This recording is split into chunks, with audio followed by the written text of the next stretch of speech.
Jésus, portant sa croix, vint au lieu appelé le crâne, en hébreu Golgotha, où ils le crucifièrent et deux autres avec lui, l'un d'un côté, l'autre de l'autre, Jésus au milieu. Je suis le bon berger, a dit Jésus.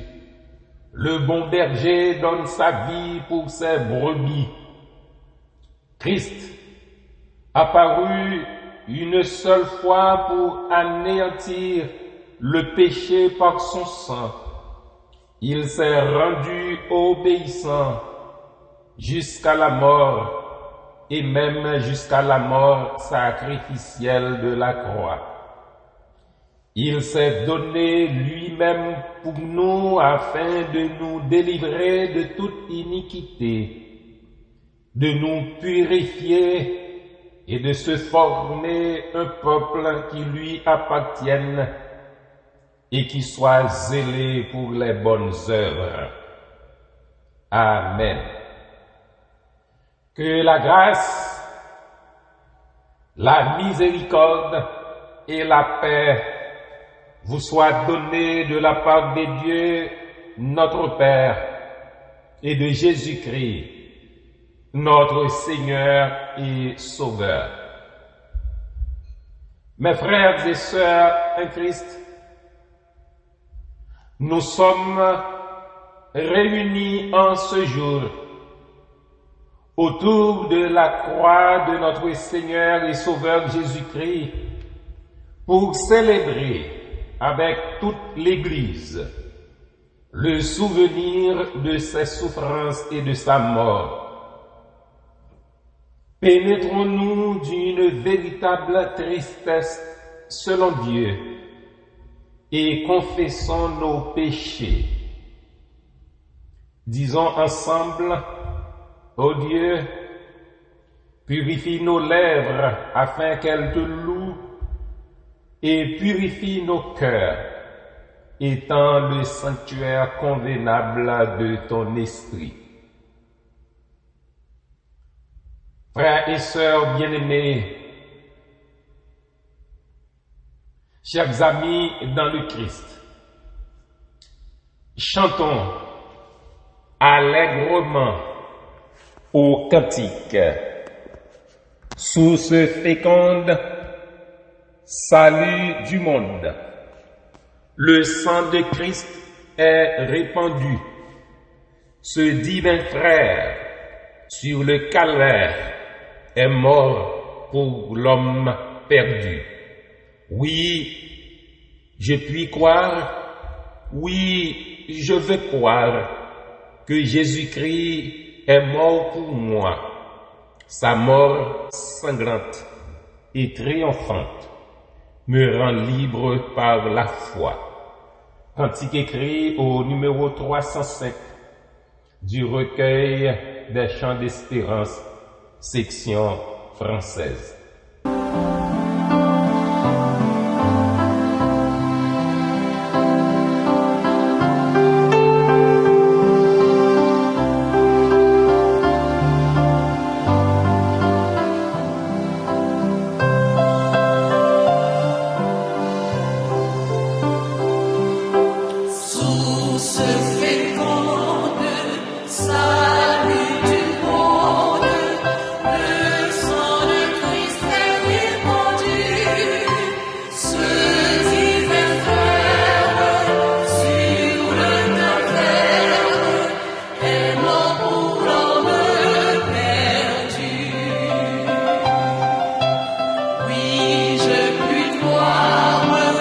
Oui, je veux croire que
et sœurs bien-aimés dans l'espérance, en ce jour de fête chrétienne, courbons-nous et prions Dieu. Éternel, notre Seigneur et notre Dieu, il est juste que chaque jour, nous nous souvenons des souffrances et de la mort de notre Sauveur. Mais en ce jour de saint anniversaire, nous voulons tout particulièrement suivre notre Maître, notre Sauveur et Rédempteur, sur la voie douloureuse, le contempler sur la croix et adorer en lui ton amour rédempteur. Ô Jésus, toi, le Fils de l'homme qui nous a laissé un parfait modèle en obéissant à ton Père jusqu'à la mort, enseigne-nous à marcher sur tes traces, à vivre comme tu as vécu et à aimer comme tu nous as aimés. Sainte victime, qui a versé ton sang sur la croix pour ôter le péché du monde. Empare-toi de nous et prends si bien nos cœurs qu'ils t'appartiennent désormais sans partage et sans réserve. Souverain sacrificateur, toi qui peux compatir à toutes nos faiblesses, ayant été tenté comme nous en toutes choses, mais sans commettre de péché, aide-nous dans nos tentations et rends-nous comme toi, vainqueurs du malin. Miséricordieux intercesseur, toi qui sur le bois maudit as prié avec tant d'amour et de charité pour tes propres bourreaux, prie le Père pour nous qui t'avons crucifié tant de fois et tant de manières par nos sentiments, nos paroles et nos œuvres coupables. Divin Roi, toi qui as porté la couronne d'épines avec le bâton de roseau et qui est couronné d'une gloire éternelle, achève maintenant en nous l'œuvre que tu as commencée pour nous sur la croix. Fais de nous à jamais tes heureux captifs et prisonniers et ton royal cortège. Ami des affligés, toi le refuge des âmes travaillées, fatiguées et chargées, ne nous abandonne jamais. Et quand viendra pour nous la dernière heure, donne-nous de remettre comme toi notre esprit entre les mains du Père. Et toi, ô notre Père céleste, très bon, tout bon, toujours bon, qui nous a tant aimés que de nous donner ton Fils unique, d'aille répandre par ton Saint-Esprit ta bénédiction sur ce culte. Au nom de Jésus-Christ. Amen.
Il a été méprisé et abandonné des hommes, homme de douleur et habitué à la souffrance. Nous étions tous errants comme des brebis. Chacun suivait son propre chemin. Et l'Éternel a fait venir sur lui l'iniquité et le péché de nous tous. Il est maltraité, il est affligé, et il n'ouvre point la bouche comme un agneau conduit à la boucherie, comme une brebis muette devant celui qui l'attend. Il n'ouvre pas la bouche. Je vis une foule que personne ne pouvait compter, formée de gens de toute race, de toute tribu, de tout peuple et de toute langue, qui étaient debout devant le trône et devant l'agneau. Ils étaient vêtus de robes blanches et avaient des palmes à la main, et ils criaient d'une voix forte et éclatante: Le salut vient de notre Dieu, qui est assis sur le trône et de l'agneau.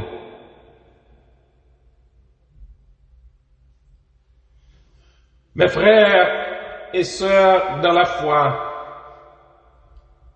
nous sommes là en ce jour de fête chrétienne.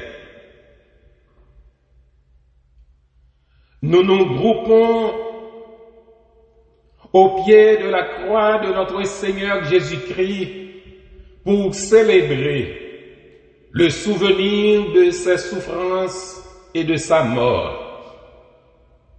Recueillons-nous un instant dans l'humilité, la consécration, l'espérance et la reconnaissance. Ô Dieu, nous voulons suivre maintenant notre Seigneur, notre Maître, sur le chemin de la douleur, le contempler sur la croix et adorer en lui ton amour rédempteur.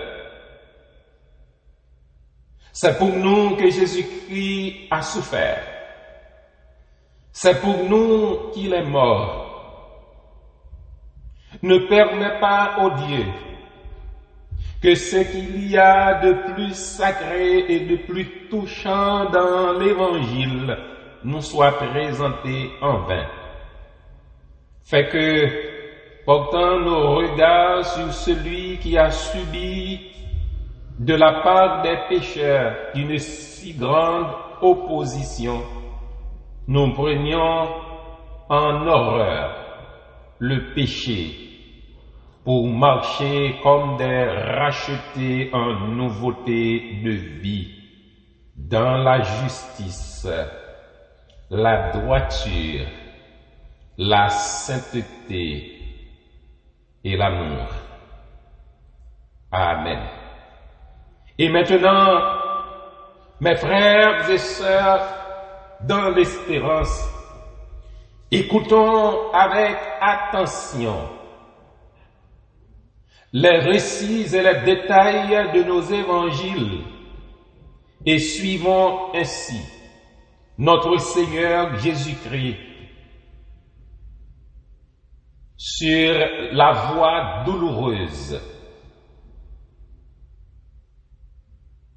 sur le chemin de la souffrance qui va de Gethsémani au calvaire. Oh, vous tous qui passez, oui, vous tous qui passez, regardez et regardez encore s'il y a une douleur semblable à la mienne.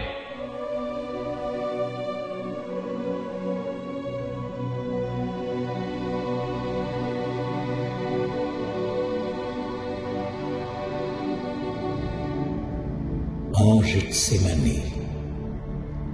Alors, Jésus s'en alla avec eux dans un lieu appelé Gethsémani, et il dit à ses disciples, « Asseyez-vous ici, pendant que je m'en irai là pour prier. » Et ayant pris avec lui Pierre, Jacques et Jean, il commença à être dans l'angoisse et leur dit, « Mon âme est triste jusqu'à la mort. Demeurez ici et veillez avec moi. » Puis, étant allé un peu plus loin en avant, il se jeta le visage contre terre, priant et disant, « Mon Père, s'il est possible que cette coupe passe loin de moi. Toutefois, non pas ce que je veux, mais ce que tu veux. » Il revint vers ses disciples et les trouva endormis. « Hé, quoi ?» dit-il à Pierre, « Tu dors? Est-il possible que vous ne puissiez veiller 1 heure avec moi? Veillez et priez, de peur que vous ne tombiez pas dans la tentation, car l'esprit est bien disposé, mais la chair est faible. »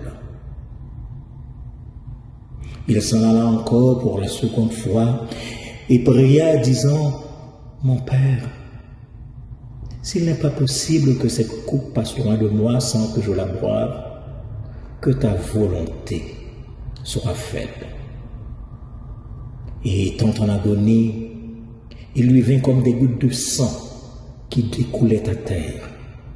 Puis, revenant à ses disciples, il les trouva encore endormis, car leurs yeux étaient appesantis. Les ayant laissés, il s'en alla encore et pria pour la 3e fois, disant les mêmes paroles. Un ange lui apparut du ciel pour le fortifier.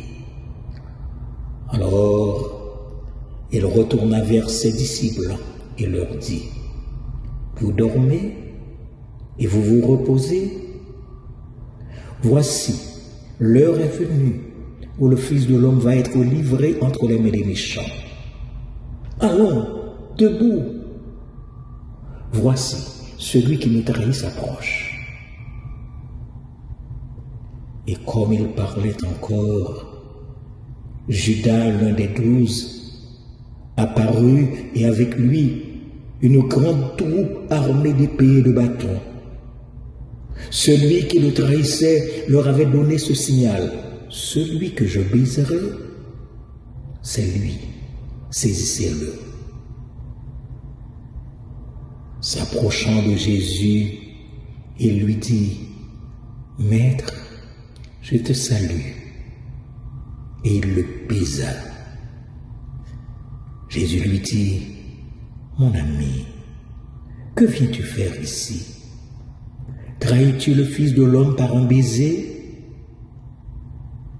Puis, se tournant vers la troupe, il leur dit, « Qui cherchez-vous? » Ils lui répondirent, « Jésus de Nazareth. » Jésus leur dit, « C'est moi. » À ces mots, ils firent un mouvement en arrière et tombèrent sur le sol. Il leur demanda une seconde fois, « Qui cherchez-vous » Ils dirent, « Jésus de Nazareth. » Jésus reprit, « Je vous ai dit que c'est moi. » Alors, ils jetèrent les mains sur lui et le saisirent. En même temps, Simon-Pierre, portant la main à son épée, la tira et en frappa un serviteur du souverain sacrificateur et lui en porta l'oreille. Mais Jésus lui dit, remets ton épée dans le fourreau, car tous ceux qui prendront l'épée périront par l'épée. Penses-tu que je ne puisse pas maintenant prier mon Père qui me donnerait aussitôt plus de 12 légions d'anges pour me secourir? Ne faut-il pas que je boive la coupe que le Père m'a donnée à boire?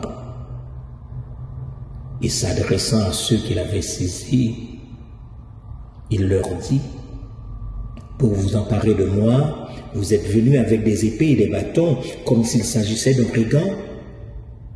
J'étais pourtant tous les jours assis au milieu de vous, enseignant dans le temple, et vous ne m'avez pas arrêté. Mais c'est ici votre heure et la puissance des ténèbres. Alors, tous les disciples l'abandonnèrent et s'enfuirent.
devant le Sanhédrin. Les soldats lièrent Jésus et le menèrent d'abord chez Anne, le beau-père de Caïphe. Celui-ci, qui était souverain sacrificateur cette année-là, interrogea Jésus touchant ses disciples et son enseignement. Jésus lui répondit, « J'ai toujours enseigné dans la synagogue et dans le temple, partout où les Juifs s'assemblent, et je n'ai rien dit en secret. Pourquoi m'interroges-tu? Interroge ceux qui m'ont entendu. Ils savent ce que j'ai dit. » Lorsqu'il eut dit cela, un des huissiers qui était présent donna un soufflet à Jésus, disant, « Est-ce ainsi que tu réponds au souverain sacrificateur? » « Si j'ai mal parlé, répondit Jésus, fais voir ce que j'ai dit de mal. Et si j'ai bien parlé, pourquoi me frappes-tu? » Or, Simon-Pierre avait suivi Jésus de loin. Et avec un autre disciple, il était entré dans la cour du souverain sacrificateur. Comme il s'était approché d'un feu près duquel les soldats se chauffaient, une servante le regarda en face et lui dit, « Toi, n'es-tu pas aussi les disciples de cet homme? » Mais il le nia, disant, « Je ne sais ce que tu veux dire. » Peu après, ceux qui étaient là lui dirent, « Mais certainement tu es aussi de ces gens-là. Ton langage te fait connaître. » Il le nia encore, disant, « Je n'en suis pas. » Mais l'un des souverains sacrificateurs, parent de celui à qui Pierre avait coupé l'oreille, lui dit, « Ne t'ai-je pas vu dans le jardin avec lui? » Pierre se mit à faire des imprécations et à jurer, disant, « Je vous dis que je ne connais point cet homme. » Et aussitôt le coq chanta. En ce moment, on emmenait Jésus lié devant le Sanhédrin. Et Jésus, s'étant retourné, regarda Pierre. Pierre se ressouvint de la parole que le Seigneur lui avait dite. « Avant que le coq ait chanté, tu me renieras 3 fois. » Et étant sorti, il pleura amèrement. Dès que le jour parut, les membres du Sanhédrin s'étant rassemblés, firent comparaître Jésus et ils cherchaient des témoignages contre lui pour le faire mourir. Mais ils n'en trouvaient point. Bien que plusieurs faux témoins se furent présentés, leurs témoignages ne s'accordaient pas. Enfin, il en vint 2 qui déposèrent en ces termes. « Nous lui avons entendu dire, je détruirai le temple qui a été bâti par la main des hommes, et j'en rebâtirai un autre qui ne se fera pas fait de main d'homme. » Ne réponds-tu rien? Demanda le souverain sacrificateur à Jésus. Qu'est-ce que ces gens témoignent contre toi? Mais Jésus garda le silence. Le souverain sacrificateur, prenant la parole, lui dit, « Es-tu le Messie? Dis-le-nous. » Jésus répondit, « Si je vous le dis, vous ne le croiriez pas. » Alors le souverain sacrificateur s'étant levé dit, « Je t'adjure par le Dieu vivant de nous dire si tu es le Christ, le Fils du Dieu béni. » Jésus lui répondit, « Tu l'as dit, je le suis, et bien plus. Vous verrez le Fils de l'homme assis à la droite de la puissance de Dieu et venant sur les nuées du ciel. » Là-dessus, le souverain sacrificateur déchira ses vêtements et s'écria, « Il a blasphémé! Qu'avons-nous encore besoin de témoins? Que vous en semble? » Ils répondirent, « Il est digne de mort. » Alors quelques-uns lui crachèrent au visage et lui donnèrent des soufflets. Ceux qui le gardaient se moquaient de lui et le frappaient. Lui bandant les yeux, ils lui donnaient des coups sur le visage, disant, « Devine qui t'a frappé. » Et il ajoutait à cela toutes sortes de blasphèmes et d'injures.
devant Pilate.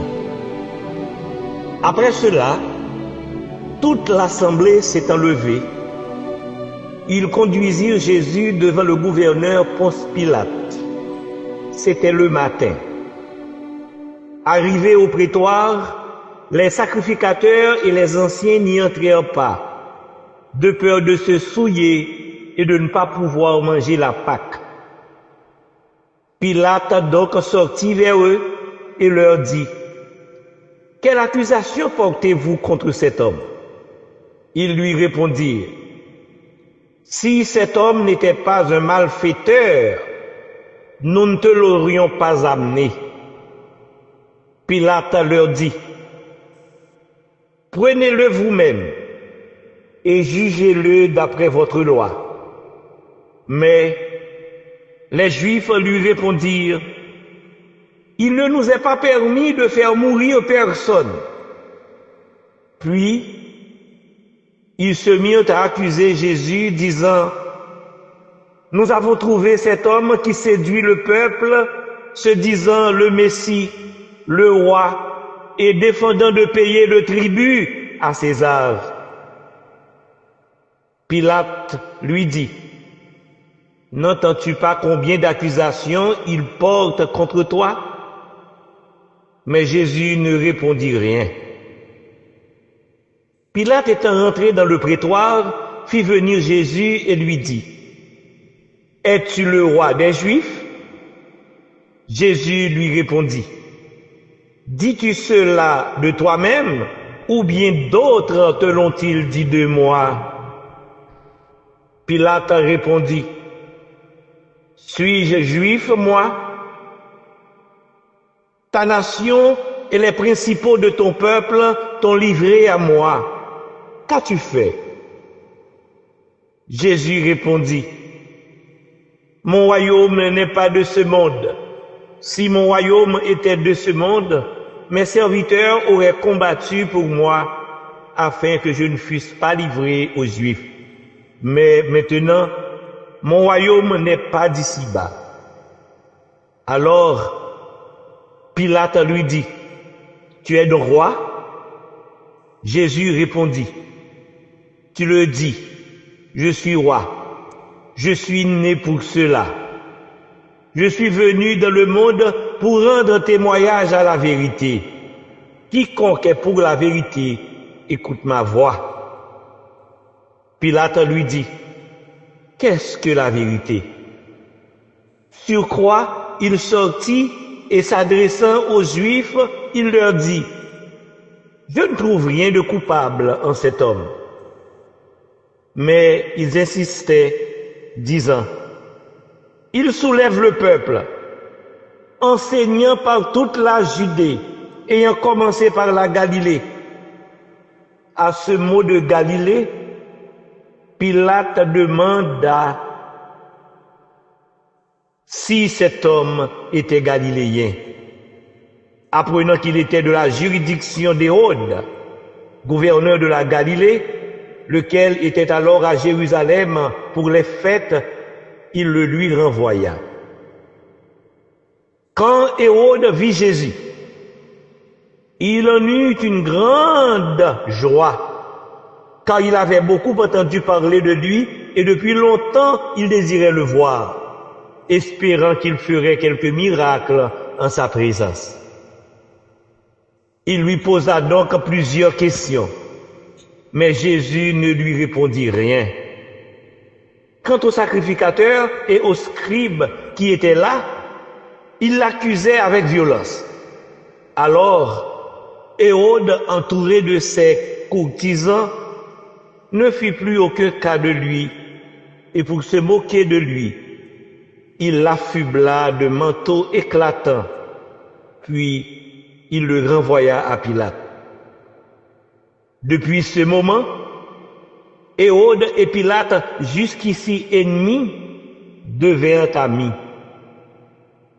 Or, la coutume voulait qu'à chaque fête de Pâques, le gouverneur relâchât celui des prisonniers que le peuple demandait. Pilate donc, désirant relâcher Jésus, car il savait bien que c'était par envie que les principaux sacrificateurs l'avaient livré, cria: voulez-vous que je vous relâche le roi des Juifs? Mais les sacrificateurs excitèrent le peuple à demander qu'on relâchât un nommé Barabbas, qui avait été mis en prison pour sédition et pour meurtre. Lequel des deux voulez-vous que je vous relâche? Dit encore Pilate. Barabbas ou Jésus qu'on appelle le Christ? Et tout le peuple s'écria: Barabbas! Pilate dit: que voulez-vous que je fasse de celui que vous appelez le roi des Juifs? Et tous crièrent: crucifie! Crucifie-le! Il dit encore: mais quel mal a-t-il fait? Je ne trouve rien en lui qui soit digne de mort. L'ayant donc fait fouetter, je le relâcherai. Surcroît, ils crièrent encore plus fort: non, mais qu'il soit crucifié. Et les cris du peuple redoublaient aussi bien que ceux des sacrificateurs.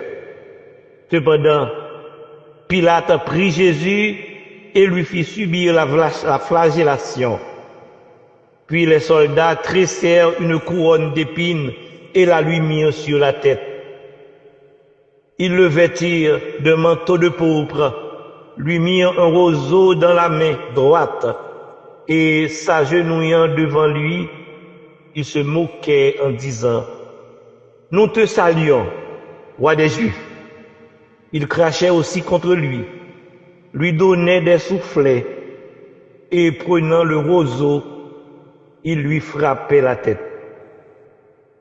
Pilate sortit encore une fois et dit: voici, je vous l'amène dehors, afin que vous sachiez que je ne trouve aucun crime en lui.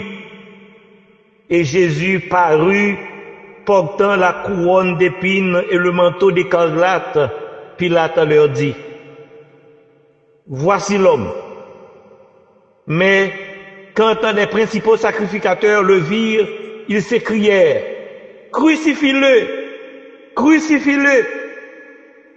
Pilate leur dit: prenez-le vous-même et crucifiez-le, car pour moi, je ne trouve aucun crime en lui. Les Juifs lui répondirent: nous avons une loi, et selon notre loi, il doit mourir, car il s'est fait le Fils de Dieu. À l'ouïe de ces paroles, Pilate eut encore plus de crainte, et étant rentré dans le prétoire, il dit à Jésus: d'où es-tu? Mais Jésus ne lui fit aucune réponse. Alors Pilate lui dit: tu ne me réponds rien? Ne sais-tu pas que j'ai le pouvoir de te faire crucifier et le pouvoir de te délivrer? Jésus lui dit: tu n'aurais aucun pouvoir sur moi s'il ne t'avait été donné d'en haut. Tandis qu'il siégeait ainsi à son tribunal, sa femme lui envoya dire qu'il n'y ait rien entre toi et ce juste, car j'ai beaucoup souffert aujourd'hui en songe à cause de lui. Pilate fit de nouveaux efforts pour le délivrer, mais les Juifs criaient: si tu délivres cet homme, tu n'es pas ami de César, car quiconque se fait roi se déclare contre César. Pour nous, nous n'avons point d'autre roi que César. Pilate, voyant que tout était inutile et que le tumulte allait croissant, prit de l'eau et se lava les mains devant le peuple en disant: je suis innocent du sang de ce juste. Cela vous regarde? Le peuple répondit: que son sang retombe sur nous et sur nos enfants. Alors, Pilate leur livra Jésus pour être crucifié.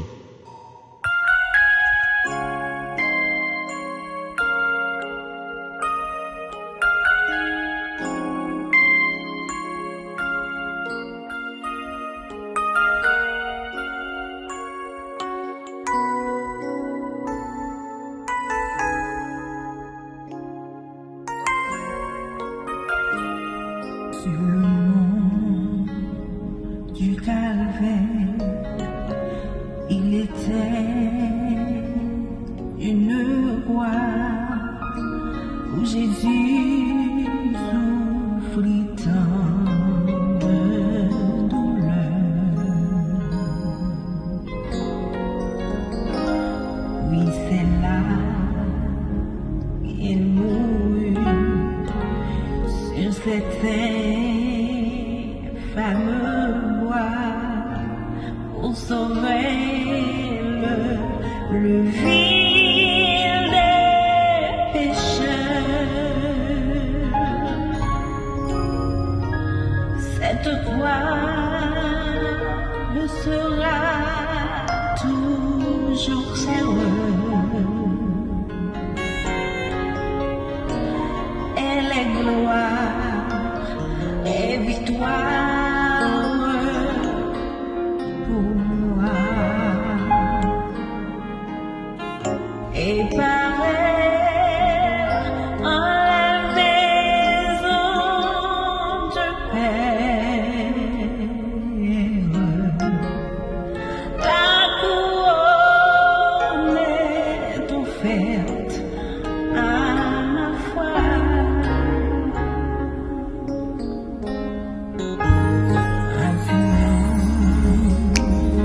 Avec foi sur la croix de Jésus, son opprobre, je veux le porter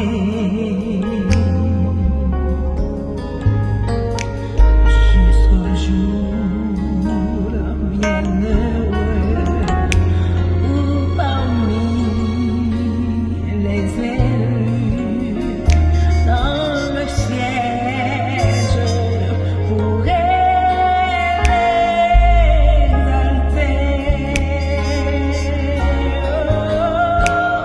Cette croix me sera toujours serve. Elle est gloire et victoire pour moi. Il paraît en la maison de Père, la couronne est offerte à ma foi.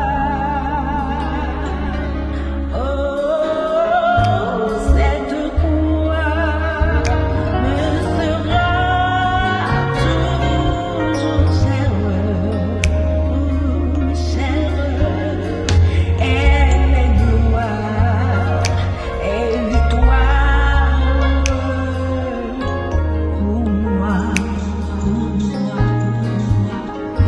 Et par elle, en la maison du Père, la couronne est offerte à ma foi. Et par elle, en la maison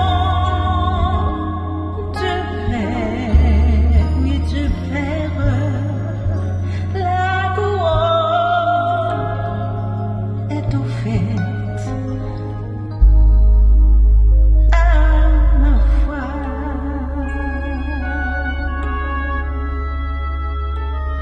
À ma foi.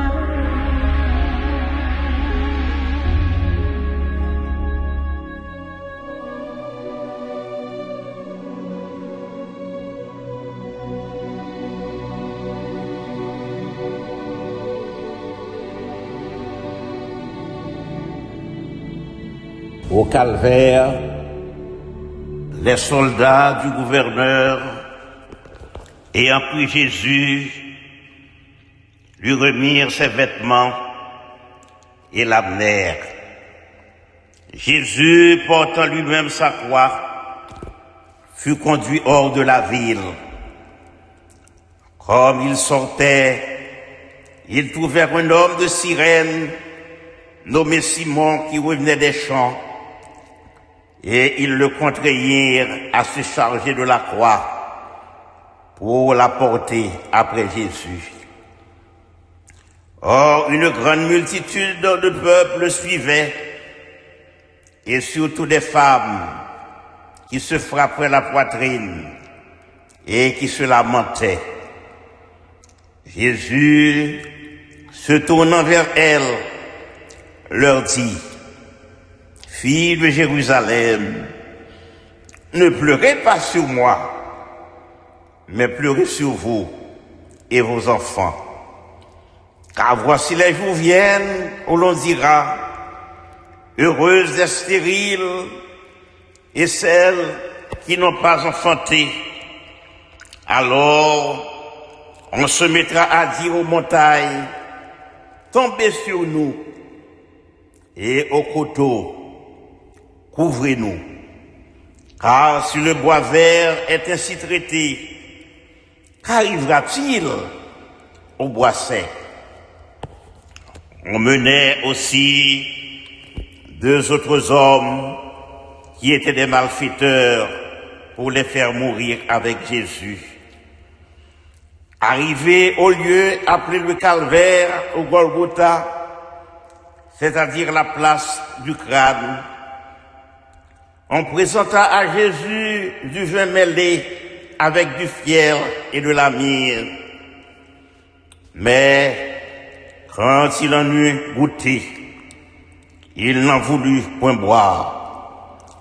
On le crucifia là, avec les 2 brigands, l'un à sa droite et l'autre à sa gauche, en sorte que cette parole de l'Écriture fut accomplie. Il a été mis au rang des malfaiteurs. Mais Jésus disait: Père, pardonne-leur, car ils ne savent pas ce qu'ils font. Oh, le peuple se tenait là et regardait, et des gens qui passaient se mirent à dire en hochant la tête: Et toi qui détruis le temple et qui le rebâtis en 3 jours, sauve-toi toi-même. Si tu es le Fils de Dieu, descends de la croix. De même, les principaux sacrificateurs, les scribes et les sénateurs disaient: Il a sauvé les autres et il ne peut pas se sauver lui-même. Ah, le Christ, le roi d'Israël, qu'il descende maintenant de la croix, et nous croirons en lui, et se confie en Dieu.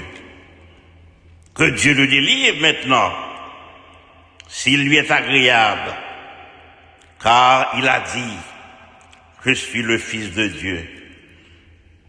Et l'un des malfaiteurs qui était crucifié avec lui l'outrageait aussi en disant: Si tu es le Christ, sauve-toi toi-même et nous avec toi.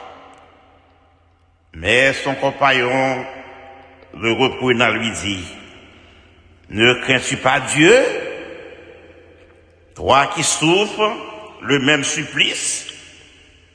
Et pour nous c'est justice, car nous subissons ce que nos crimes ont mérité. Mais celui-ci n'a fait aucun mal. Et s'adressant à Jésus, il lui dit: Souviens-toi de moi, Seigneur, quand tu viendras dans ton règne. Jésus lui répondit: En vérité, je te le dis aujourd'hui, tu seras avec moi dans le paradis. Près de la croix se tenait la mère de Jésus et la sœur de sa mère, Marie, femme de Cléopas, et Marie-Madeleine. Jésus, voyant sa mère, et près d'elle le disciple qu'il aimait, dit à sa mère, « Mère, voilà ton fils. » Puis il dit au disciple, « Voilà ta mère. » Et dès cette heure-là, le disciple a pris chez lui.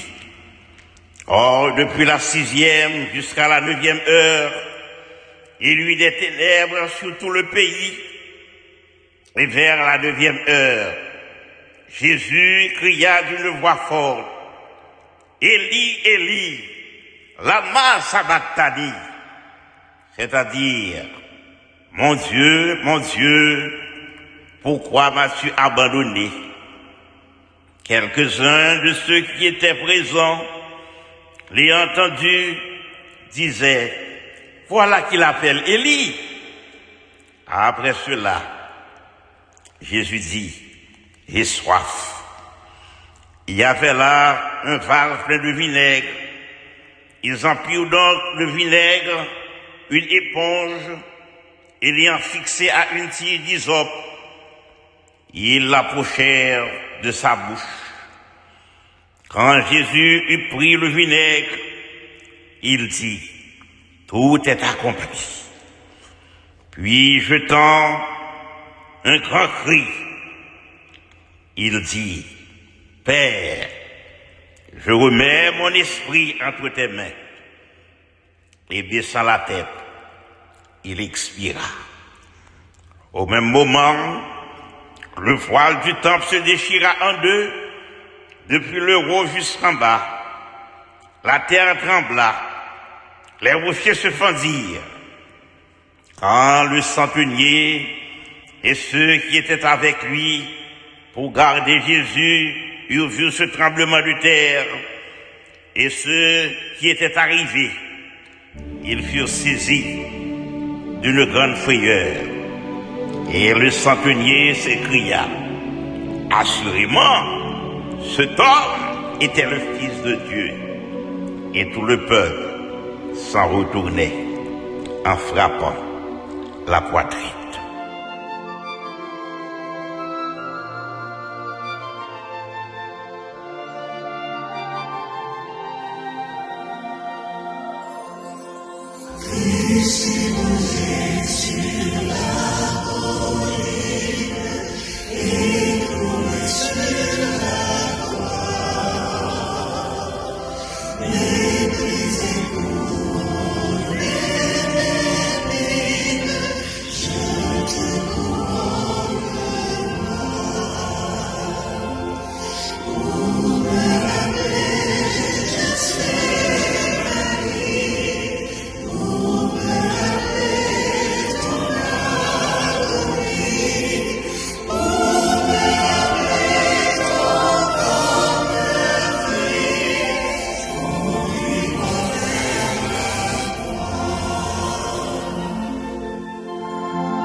Chers frères et sœurs dans le Christ, chers amis dans l'espérance, Nous venons de suivre notre Seigneur et Sauveur Jésus-Christ dans ce service, sur le chemin douloureux qui allait de Gethsémani au Calvaire, en passant devant le Sanhédrin et devant Pilate.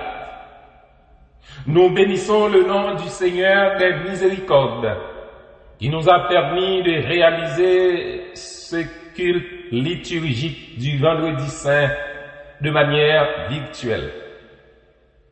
Car cela fait 3 cultes liturgiques que nous ne pouvons pas réaliser en présentiel. Nous disons Ebenezer et merci Seigneur. Rappelons-nous que Jésus-Christ est mort une seule fois pour toutes. Et c'est pour nous donner la vie éternelle. Et c'est pourquoi il est vivant, il est ressuscité. Acceptons-le comme sauveur et maître, et qu'il soit bien vivant dans notre cœur et bien réel dans notre vie.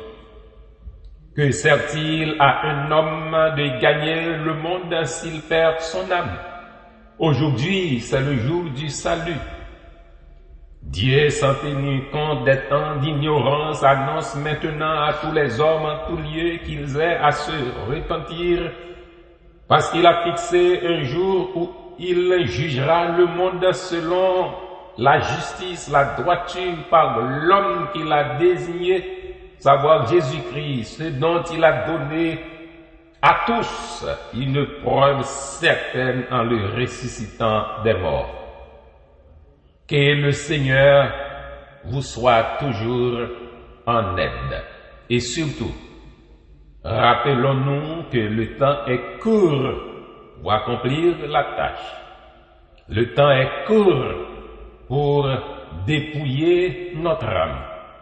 Le temps est court pour aider notre frère, car doucement, mais sûrement, notre barque vogue au port de l'éternité. Pour un service liturgique du Vendredi Saint 3 avril, il faudra attendre encore plus de 10 années, et ceci jusqu'en l'année 2037. Mais si le Seigneur nous prête vie et tarde à venir, nous vous convions pour l'année prochaine, le Vendredi Saint 26 mars, pour la prochaine célébration, puisque la Pâque, ce sera le 28 mars 2027. En attendant ce qui est important, soyons prêts pour l'éternité. Profitons, rachetons le temps, vivons pour celui qui est mort et ressuscité. Et pour terminer le culte d'aujourd'hui, je vous invite, chers frères et sœurs bien-aimés, à chanter au cantique. La croix reste debout, alléluia. Elle domine tout, alléluia. C'est en vain que la haine contre elle se déchaîne. Lumineuse et sereine, la croix reste debout. Sur elle en Golgotha, alléluia, le Fils de Dieu monta, alléluia. Amour incomparable, ce sauveur adorable pour l'homme misérable mourut en Golgotha. Soldats du roi des rois, alléluia, portant partout sa croix, alléluia, car tous ceux qu'il délivre sous la croix doivent vivre, sur la croix doivent suivre Jésus, le roi des rois. Alléluia, alléluia, au plus fort des combats, alléluia, alléluia, la croix ne recule pas. Je vous invite à chanter, mes frères et mes sœurs bien-aimés, ce beau cantique à la gloire du Seigneur, cantique trouvé au numéro 221 du recueil des chants d'espérance, section française.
Prions Dieu, frères et sœurs bien-aimés, avant de recevoir la bénédiction. Seigneur éternel, notre Dieu, notre Père, en ce jour, une fois de plus, la croix du Christ a rayonné sur nous tous. Éclair de justice qui nous condamne en nous montrant l'abîme du péché, mais rayon de salut qui nous rassure en nous révélant, ô Dieu notre Père, toi le Dieu rédempteur, l'immensité de ton amour. Fais, ô notre Dieu, que cette croix bénie soit de plus en plus notre drapeau, en étendant à jamais ses bras tutélaires sur ceux qui travaillent et sur ceux qui souffrent, sur ceux qui luttent et sur ceux qui pleurent, sur ceux qui doutent et sur ceux qui désespèrent. Que cette croix où le Sauveur s'est donné devienne pour tous ceux qui sont élevés en dignité au milieu de nous, pour tous ceux qui ont la véritable mission de présider aux destinées des nations et des peuples, la source la plus haute de leur inspiration. Et qu'à nous tous, cette croix enseigne le secret de la vraie grandeur qui est d'aimer et de mettre sa vie au service de ses frères. Que cette croix du roi des rois, du Seigneur des seigneurs fasse la conquête du monde. Que devant elle s'enfuient les ténèbres de l'égoïsme et du péché. Et qu'attirant tous les hommes au prince de la paix, Jésus-Christ, elle les unisse dans une sainte et véritable fraternité. Que cette croix où s'est consommée l'œuvre de notre salut demeure notre suprême espérance. À l'heure où l'on descend dans la nuit, nous puissions dire avec celui qui fut notre frère dans la douleur, dans la souffrance et dans la mort, Père, je remets mon esprit entre ta main.